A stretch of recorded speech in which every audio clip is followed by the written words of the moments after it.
आता पुढच्या 5 मिनिटात टॉप 20 घडामोडींचा घेणार आहोत नॉनस्टॉप आढावा। मुंबईत एकाच वेळी एकाच ट्रॅकवर 2 मोनोरेल आमने सामने आल्याची घटना घडली आहे। चेंबूर स्थानकावरती काल रात्री 9च्या सुमारास हा प्रकार घडला। एका मोनोरेलमध्ये तांत्रिक बिघाड झाल्यानं दुसरी मोनोरेल मदतीसाठी पाठवल्याचं स्पष्टीकरण यानंतर MMRDA कडून देण्यात आलंय। पण हा अपघात असल्याची माहिती प्रत्यक्षदर्शींनी दिली आहे। तेव्हा मुंबईमध्ये पुन्हा एकदा मोनोरेलचा अशा पद्धतीने खोळंबा समोर आलेला आहे। या आधी देखील मोनोरेल बंद पडल्याच्या घटना घडलेल्या होत्या। त्यानंतर काल रात्री 9 वाजता 2 मोनोरेल आमने सामने उभ्या येऊन ठाकल्या। चेंबूरमधली ही घटना आहे। देशातल्या प्रमुख बँकांना 9,000 कोटींचा चुना लावून लंडनमध्ये पळालेल्या विजय माल्याभोवती कारवाईचा फास आवरण्यासाठी पंतप्रधान नरेंद्र मोदींनी थेट ब्रिटनच्या पंतप्रधान थेरेसा मे यांची भेट घेतली आहे। भारतात आर्थिक गुन्हे करून लंडनमध्ये लपलेल्या गुन्हेगारांचं प्रत्यार्पण करण्यासंदर्भात मोदी आणि थेरेसा यांच्यात काल चर्चा झाली। बेहिशेबी मालमत्ता प्रकरणी लालू प्रसाद यादव यांच्या कुटुंबियांच्या संपत्तीवरती छापेमारी सुरूच आहे। लालूंची मुलगी खासदार मीसा भारती आणि जावई शैलेश हे देखील तपास यंत्रणांच्या रडारवर आहेत। याच पार्श्वभूमीवरती ईडीनं मीसा भारती यांच्या दिल्लीतील निवासस्थानी आणि कंपन्यांवर काल छापे टाकले।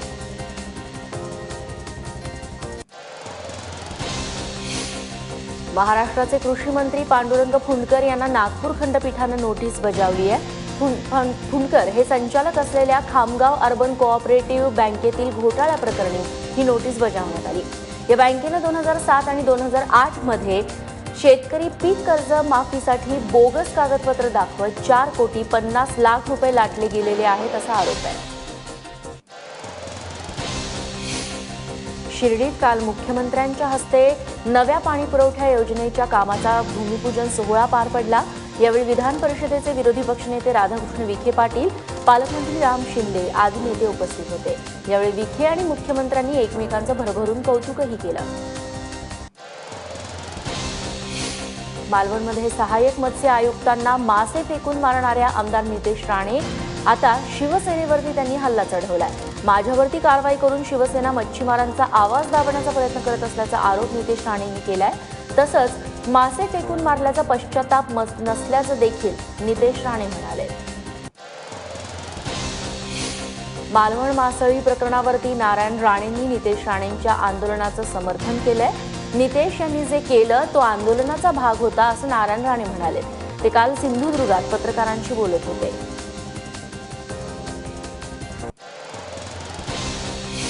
मुंबई विद्यापीठातील गैरकारभारावरून युवा सेनेचे अध्यक्ष आदित्य ठाकरे यांनी शिक्षण मंत्री विनोद तावडे आणि कुलगुरू यांच्यावरती खरमरीत शब्दात टीका केली आहे। या आधीच्या सरकारच्या काळातले कुलगुरू आणि मंत्री बरे होते का असा सवाल विचारत आदित्य ठाकरे यांनी टीकास्त्र डागलंय। फडणवीसांचं सरकार गोंधळलेलं सरकार आहे। मुख्यमंत्री एक आणि अधिकारी दुसरंच काहीतरी बोलतात अशा शब्दात राष्ट्रवादी काँग्रेसचे नेते अजित पवार यांनी कर्जमाफीच्या मुद्द्यावरून टीकास्त्र डागलंय। कल्याणमध्ये झालेल्या राष्ट्रवादी काँग्रेसच्या मेळाव्यात ते बोलत होते। नाशिकच्या समृद्धी महामार्गासाठी जमिनीचा दर जाहीर करताच शेतकऱ्यांचा आगडोंब झालाय।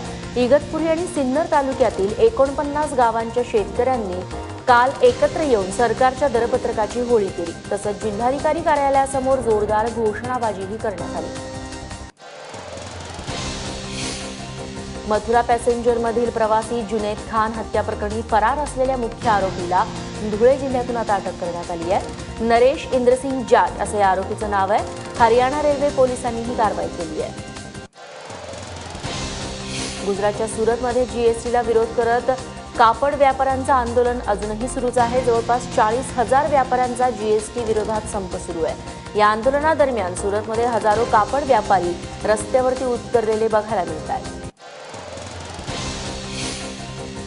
आज गुरुपौर्णिमेनिमित्त साईबाबांच्या दर्शनासाठी लाखो भाविकांची गर्दी झाली आहे। काल गुरुपौर्णिमा उत्सवाच्या पहिल्याच दिवशी एका भक्तानं चक्क 2 किलो सोन्याच्या पादुका साईबाबांच्या चरणी दान केल्या। 3 दिवसांच्या गुरुपौर्णिमा उत्सवासाठी सगळा मंदिर परिसर सजवण्यात आलाय।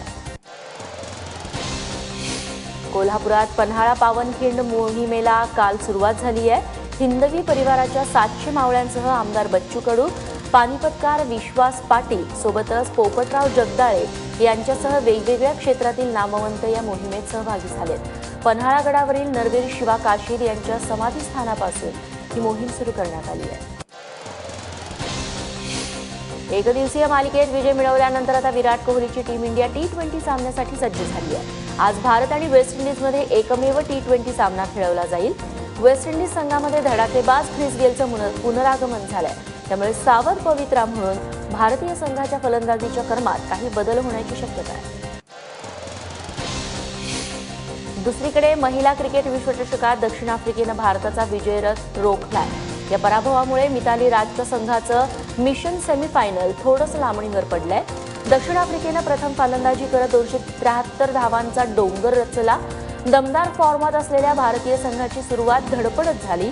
273 धावांचा पाठलाग करताना भारताचा संघ 158 धावा करून तंबूत परतला।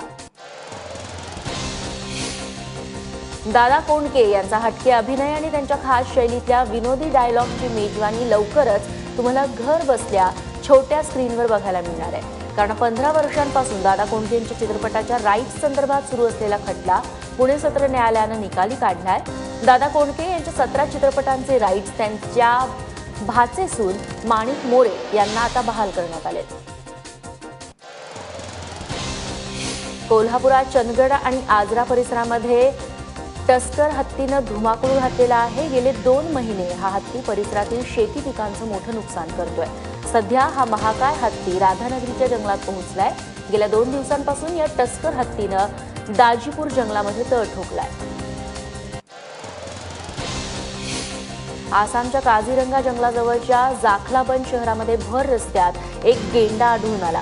पुलाच्या पाण्यामुळे हा गेंडा जंगलाच्या बाहेर वाट चुकल्याचं सांगण्यात येत आहे। शहरात शिरलेल्या या गेंड्याला बघण्यासाठी लोकांनी एकच गर्दी केली। अमेरिकेच्या स्वातंत्र्य दिनाच्या कार्यक्रमात सादरीकरणासाठी यंदा मराठमोळ्या देवगर्जना ढोल पथकाला संधी मिळाली आहे। 4 जुलैला अमेरिकेचा स्वातंत्र्य दिन होता आणि त्यानिमित्तानं राजधानी वॉशिंग्टनमध्ये स्वातंत्र्य दिनाचा कार्यक्रम पार पडला।